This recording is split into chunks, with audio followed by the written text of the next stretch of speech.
I'm frequently hearing more and more people considering launching their own MGA, which is great. I recently helped two distinct groups of underwriters slash entrepreneurs launch their own MGAs in the life sciences and transactional liability segments. They're all very pleased with their decision to take a chance and really bet on themselves. So if you're one of those would-be entrepreneurs, contemplating the same, then here are three things you need to consider before going down that road. First you need to ask yourself as the entrepreneur, what do you want out of it?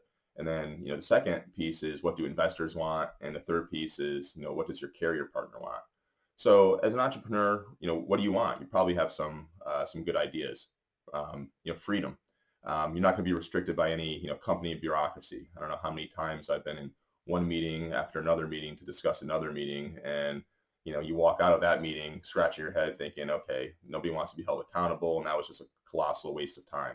So being an entrepreneur and owning your own MGA gives you the ability to make quicker decisions, and you have more meaning to what you're doing. You're not just a number to shareholders. There's also more upside. So probably the most important incentive in owning your own MGA is equity, which when sold at a multiple of EBITDA can be extremely lucrative. Multiples for specialty MGAs are in the range of anywhere between 6 to 13 times EBITDA, which is very, very appealing to the would-be entrepreneurs. There's also, other incentives with owning your own business. Maybe you're getting, you can get a piece of the underwriting results in terms of a profit share, or maybe some other type of, bonus structure. Better lifestyle. You're your own boss. That doesn't mean, it's going to be a cakewalk. Owning your own business is extremely hard work. And even though you are the boss, you still need to answer to investors and clients. However, with that said, you don't have somebody looking over your shoulders, um, seeing what you're doing. If you want to go out and coach your kids, baseball team, you could do that because you know full well that you have that work hard, play hard mentality. And at the end of the day, you'll come home later that evening around 11 o'clock and you'll start working and get the job done. Um, the last piece for what entrepreneurs want is really to have a partner and investor that adds value just beyond money.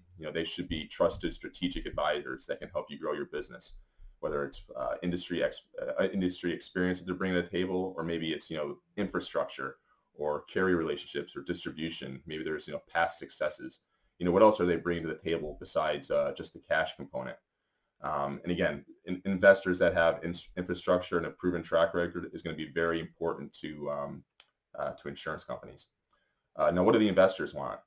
Typically, there's four things: expertise, distribution, skin in the game, and a nice return on their investment.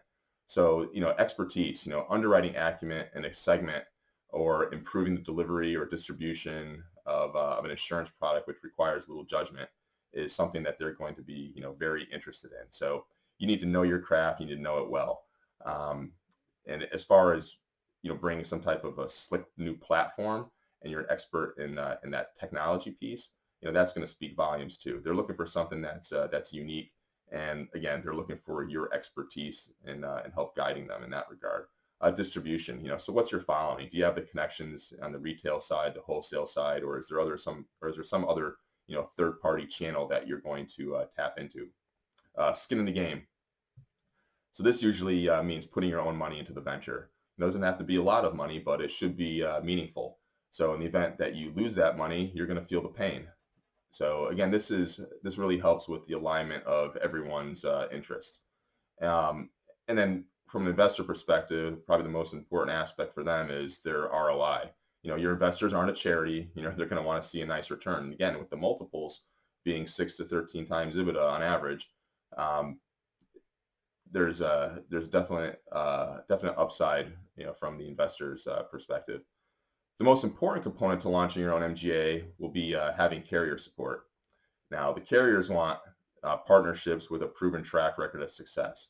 So they're not interested in supporting a startup program with a startup MGA. That's why you need an investor, a partner who has that proven track record. They've developed programs and they've had success and they're profitable. The expertise, which is you, the entrepreneur, the underwriter. The carriers want you to focus on underwriting and selling policies. They don't want you messing around with compliance, HR, accounting. That's why you need the investor partner with that, proven track record of success and built-in infrastructure. The carriers also want data. Shocker, right? Reams and reams of data. Actual loss data if you have it, or other information that really shows a path to profitability. That way they can have their actuaries, sink their teeth into it and figure out, the success of this would-be program. Distribution, just like investors, the carriers want to know that you have, distribution all lined up. Underwriting expertise, again, just like the investors, the carriers are really going to focus on your underwriting, acumen and how you could build in protocols to underwrite to profitability. So again, they want to make sure that you know your craft and know it well. It's all about profitability. So, in closing, launching an MGA isn't for everyone. There's been a lot of success stories out there. However, it's very high risk, and with high risk comes high reward. So I encourage you to at least explore it, and good luck.